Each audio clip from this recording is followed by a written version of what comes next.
పర్యటనలో విశాఖ అధికార యంత్రాంగం తలమునకలైంది. ఆంధ్రప్రదేశ్ ఆర్థిక రాజధానిగా పేరుగాంచిన విశాఖలో ప్రధాని ఈ నెల 8న పర్యటిస్తూ ఉండటంతో వివిధ శాఖల అధికారులు ప్రధాని పర్యటన విజయవంతం చేసేందుకు కృషి చేస్తున్నారు.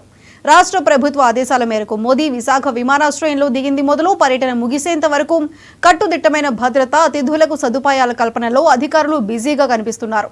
భారత ప్రధాని 8వ తేదీ సాయంత్రం 4:30 విశాఖ చేరుకొని ముఖ్యమంత్రి, ఉప ముఖ్యమంత్రితో కలిసి రోడ్ షోలో పాల్గొంటారు. అనంతరం ఏయూ ఇంజనీరింగ్ గ్రౌండ్స్ లో ఏర్పాటు చేసిన బహిరంగ సభలో పాల్గొంటారు.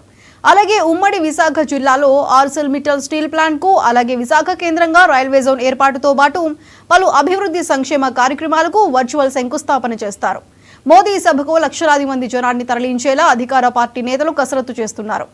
వీఎంఆర్డీఏ కమిషనర్ విశ్వనాథన్ మాట్లాడుతూ ప్రధాని పర్యటన విజయవంతం చేసేందుకు పూర్తి స్థాయిలో చర్యలు చేపట్టాం. ప్రధాని సభకు 1,00,000 మంది వస్తారని అంచనా వేస్తున్నట్లు చెప్పారు.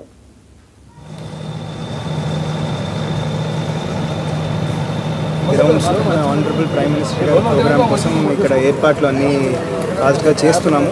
ఇక్కడ ఆల్రెడీ ఏఎస్ఎల్ మార్నింగ్ జరిగింది. కన్సర్న్ ఆఫీసర్స్, పోలీస్, మన ఆల్ డిపార్ట్మెంట్స్ నుంచి, జీవీఎంసీ, రెవెన్యూ, అందరు డిపార్ట్మెంట్స్ నుంచి కోఆర్డినేషన్ మీటింగ్ లాగా చేసాము.